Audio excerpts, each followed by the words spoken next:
जोहार, मैं आनंद कुमार और आप देख रहे हैं जनमन की बात। दोस्तों, बाबूलाल मरांडी ने आज दिल्ली में केंद्रीय गृह मंत्री अमित शाह से मुलाकात की। मरांडी झारखंड भाजपा के प्रदेश अध्यक्ष और नेता प्रतिपक्ष भी हैं। इस मुलाकात को झारखंड में नए भाजपा अध्यक्ष की नियुक्ति के नज़रिए से बेहद महत्वपूर्ण माना जा रहा है। झारखंड भाजपा के अध्यक्ष पद के लिए कई नाम चर्चा में हैं। इन नामों में 3 पूर्व मुख्यमंत्रियों के नाम भी हैं। ये पूर्व मुख्यमंत्री हैं अर्जुन मुंडा, रघुवर दास और चंपई सोरेन। इन तीनों नेताओं के समर्थक ये चाहते हैं कि उनका नेता ही अगला प्रदेश अध्यक्ष बने।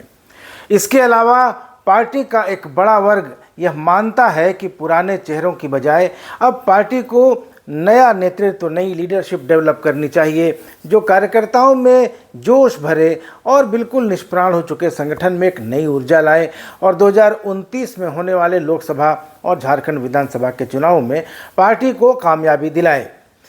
इन नामों में वर्तमान प्रदेश महामंत्री आदित्य साहू और प्रदीप वर्मा, हजारीबाग के सांसद मनीष जायसवाल और पूर्व सांसद सुनील सिंह जैसे कई नाम चर्चा में हैं। कुछ नाम मैं छोड़ रहा हूँगा, इसका अंदेशा है, लेकिन सबसे ज़्यादा चर्चा रघुवर दास की हो रही है।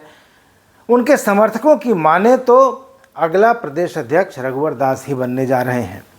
रघुवर दास भी ओडिशा के राजभवन से निकलकर झारखंड के गांव और गलियों में घूम रहे हैं और अपने बयानों से और अपने तेवर से यह संकेत देने की कोशिश कर रहे हैं कि उनको जल्दी ही कोई बड़ी जिम्मेदारी मिलने जा रही है। अब यह बड़ी जिम्मेदारी क्या होगी, यह तो आने वाले समय में पता चलेगा।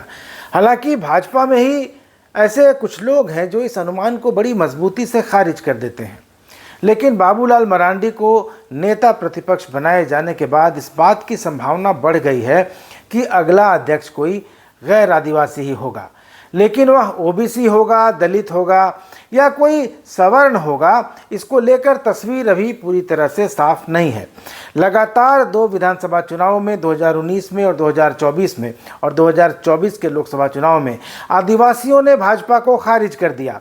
2019 में उसे आदिवासियों के लिए आरक्षित 28 सीटों में से 2 सीटें मिली थी और 2024 के विधानसभा चुनाव में वह मात्र 1 सीट जीत पाई और वो भी चंपई सोरेन ने दिलाई, वरना खाता बंद था। 2024 के लोकसभा चुनाव में भी आदिवासियों के लिए आरक्षित सभी 5 सीटों पर बीजेपी हार गई।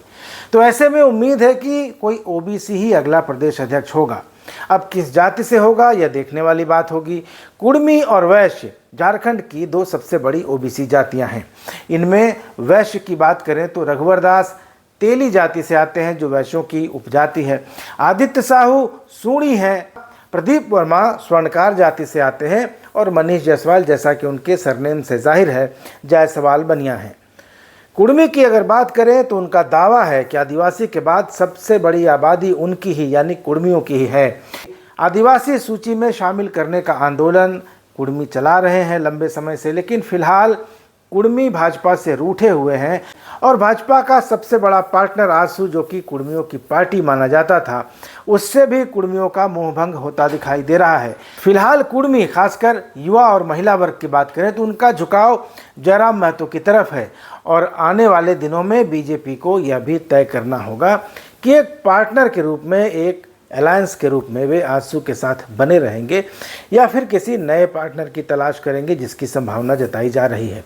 लेकिन जहां तक भाजपा में कुर्मी नेताओं की बात करें तो राम टहल चौधरी हैं, जो 5 बार रांची से सांसद रहे, लेकिन 2019 के लोकसभा चुनाव में 75 साल की एज लिमिट का बैरियर उनके आड़े आ गया। फिर वे भाजपा में आते जाते रहे हैं, फिलहाल अभी भाजपा में ही हैं। दूसरे हैं जमशेदपुर के सांसद विद्युत वरण महतो और तीसरे हैं हाशिए पर डाल दिए गए शैलेंद्र महतो। इनके अलावा कोई और चर्चित कुर्मी नेता भाजपा में फिलहाल दिखाई नहीं देता है। भाजपा के भीतर एक वर्ग कुर्मियों की उपेक्षा को लेकर नाराज है। ये मुद्दा लगातार उठाया जा रहा है और मांग कर रहा है ये वर्ग कि किसी कुर्मी को प्रदेश अध्यक्ष बनाया जाना चाहिए। जहाँ तक सवर्णों की बात है तो लोकसभा और विधानसभा में बीजेपी लगातार सवर्णों का कोटा कम करती जा रही है। 2019 के लोकसभा चुनाव में जहां भाजपा के पास 4 सवर्ण सांसद थे, चुनकर आए थे। धनबाद से पीएन सिंह थे, चतरा से सुनील सिंह थे, दोनों राजपूत थे।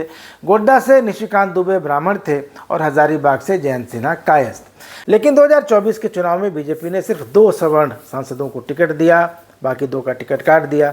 चतरा से कालीचरण सिंह और गोड्डा से निशिकांत दुबे जो कि चौथी बार सांसद बने, ये 2 लोग सांसद हैं फिलहाल। अभी की बात करें भाजपा संगठन की तो रविंद्र राय झारखंड भाजपा के कार्यकारी अध्यक्ष हैं, पहले अध्यक्ष भी रह चुके हैं, लेकिन अभी की परिस्थिति में भाजपा किसी सवर्ण को अध्यक्ष बनाएगी इसकी संभावना कम दिखाई देती है।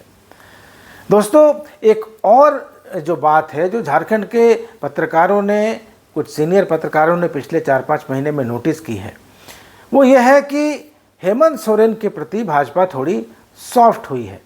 चुनाव के समय बीजेपी के नेता, खासकर हिमंता बिस्वा शर्मा जो कि बीजेपी के सह चुनाव प्रभारी थे, जिस तरीके से हेमंत सोरेन पर हमलावर थे, या हेमंत सोरेन के पिछले कार्यकाल में रघुवर दास जिस तरह से हेमंत सरकार पर आक्रामक होकर भ्रष्टाचार के आरोप लगा रहे थे, जिसका नतीजा था कि उन पर जांच हुई थी निर्वाचन आयोग का जो चल रहा था मामला, वैसा तेवर बाबूलाल मरांडी में दिखाई नहीं देता है। बाबूलाल जी वैसे सोशल मीडिया पर और अपने प्रेस कॉन्फ्रेंसों में हेमंत सरकार को घेरते हैं, भ्रष्टाचार का मुद्दा भी उठाते हैं, लेकिन वो तेवर उनमें नहीं दिखता जो आमतौर पर बीजेपी के नेताओं की विशेषता मानी जाती है। बाबूलाल मरांडी वैसे भी थोड़े डिसेंट और सौम्य नेता माने जाते हैं। उस पर से 14 साल बीजेपी विरोध की राजनीति करने के कारण उन्होंने भाजपा, मोदी और रघुवर दास को लेकर जो बयान दिए थे, उन्हीं पुराने बयानों को कोट करके झारखंड मुक्ति मोर्चा के प्रवक्ता और इंडिया ब्लॉक के नेता उनके आक्रमण की धार को कुंद करने में कोई कसर बाकी नहीं छोड़ते हैं। राज्य का प्रमुख विपक्षी दल होने के नाते भाजपा को एक यूनिट के तौर पर जिस तरह सरकार को घेरना चाहिए, जिस तरह की आक्रामकता, जिस तरह के आंदोलन होने चाहिए, दिखने चाहिए, वो आग, वो फायर उनमें दिखाई नहीं देता है।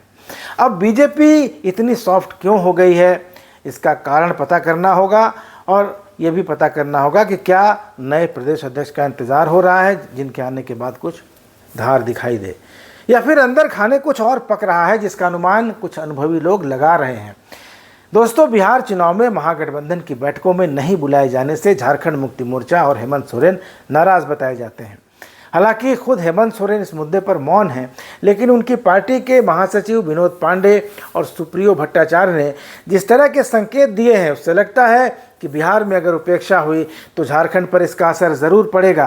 कांग्रेस नेताओं और मंत्रियों के हाल के बयानों से वैसे भी पहले से ही तनाव के संकेत मिल रहे थे।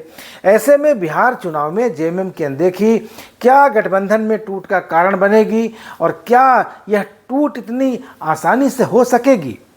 झारखंड में सत्तारूढ़ इंडिया ब्लॉक के पास विधानसभा की 81 में से 56 सीटें हैं। इनमें झारखंड मुक्ति मोर्चा के पास 34, कांग्रेस के पास 16, आरजेडी के पास 4 और माले के पास 2 सीटें हैं। इनमें माले को छोड़ बाकी तीनों दल सरकार में हिस्सेदार हैं। कांग्रेस और आरजेडी अगर अलग हुए या अलग किए गए तो हेमंत सोरेन को कम से कम 5 विधायकों के समर्थन की ज़रूरत पड़ेगी। झारखंड में जेडीयू और लोजपा के एक विधायकों ने अगर समर्थन दे दिया तो भी 3 विधायक कम पड़ेंगे। ऐसे में गठबंधन में टूट आसान बिल्कुल नहीं होने वाली है। हाँ, अगर कांग्रेस या आरजेडी में टूट हो जाए और इनमें से टूटकर कोई धड़ा सरकार को समर्थन दे दे तो भी हेमंत सोरेन की सरकार आराम से चलती रहेगी, कोई खतरा नहीं होगा। दोस्तों, एक और संभावना ये है कि हेमंत सोरेन भाजपा से हाथ मिला लें, पहले भी मिला चुके हैं। हालांकि इसकी संभावना फिलहाल तो बहुत कम, या यूँ कहें कि बिल्कुल ना के बराबर है, लेकिन कुछ राजनीतिक पंडित भाजपा के नरम रुख को इस संभावना से भी जोड़कर देख रहे हैं। दोस्तों, क्रिकेट की तरह राजनीति भी अनिश्चितताओं का खेल है, और झारखंड तो राजनीतिक अनिश्चितताओं की प्रयोगशाला रहा है, जहां रातों रात सरकारें गिराई और बनाई जाती रही हैं। तो फिलहाल झारखंड की राजनीतिक केमिस्ट्री में मिस्ट्री का जो तत्व दिखाई दे रहा है, उसके रिएक्शन से क्या कोई धमाका होगा या फिर वह डाइल्यूट होकर रह जाएगा, यह तो समय बताएगा। दोस्तों, आपको क्या लगता है कि झारखंड की राजनीति में आगे क्या होने जा रहा है? अपनी प्रतिक्रिया कमेंट बॉक्स में जाकर जरूर दीजिएगा। वीडियो अच्छा लगा हो तो इसको लाइक कीजिए और शेयर कीजिए ज़्यादा से ज़्यादा, और चैनल को सब्सक्राइब नहीं किया है तो सब्सक्राइब ज़रूर कर लीजिए। अगले वीडियो में मिलेंगे, तब तक इजाज़त दीजिए। धन्यवाद, नमस्कार।